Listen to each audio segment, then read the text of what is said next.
And it was 1966. It was the height of the Vietnam War. And it was an entirely new kind of experience, of course, for me.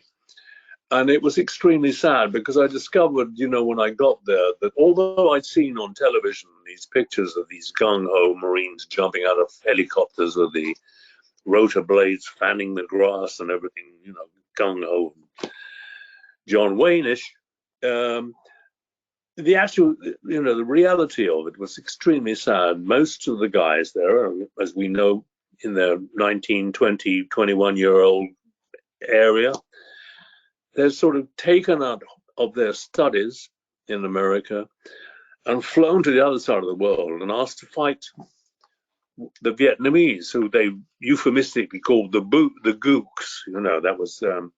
That was their way of dehumanizing them, I suppose. And these guys were scared out of their wits, most of them, quite rightly. And I, for instance, the day after I arrived there, I was with this platoon, or the remnants of a platoon, that had been sent out into the jungle to fight the Viet Cong. And when they were in the jungle, they were surrounded by the VC, the Viet Cong, and they didn't know how to, so they radioed the airstrike aircraft above them and explained the circle within which they were and told them to come in and strike outside the circle where the Viet Cong were. As so often happens, they got the instructions wrong and they came in and they struck inside. The Americans, friendly fire, it's called. They blasted most of the American platoon of young kids out into eternity. And I was with some of the poor guys who'd survived, and they were shocked. There was some, they'd only been there a very short time, and they just made a buddy or something, with some other guy, and that guy would have been blown away. So, it was a terrible situation. I was pretty miserable being there, as you can imagine. Ironically, there were parts of Vietnam which were beautiful. There was where the war hadn't reached, beautiful, the highlands of Dalat and so forth. But I tried to draw everything there that I could, and I thought one of the things I should do is draw in the morgue there.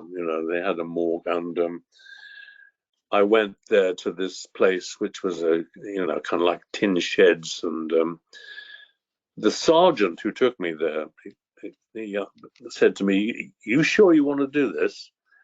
And I said, "Yeah, no, I'm an artist. I draw anything. I draw it, He said, "You sure?"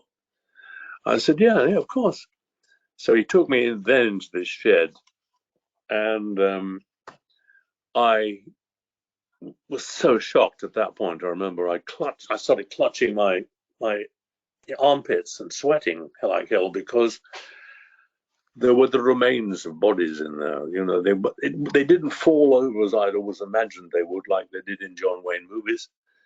They fell over in, they have bodies without heads, body without arms, without legs, just torso, just lumps of meat. And I immediately turned to the sergeant and said, "You're right, I can't handle this." And he said, "Oh, come on, let's get out of here." So it's one of those places that there's very few places I haven't been able to draw, but that was one of them. Anyway, I'm sorry to tell you such a grim story.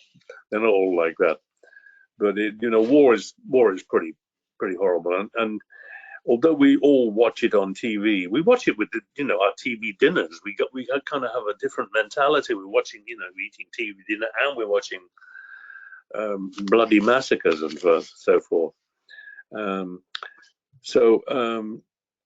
That was where the Daily Mail sent me. And then after a year, I left the Daily Mail because I just didn't like it there. And I took the car with me. I took the E-Type with me, so I got that out of it.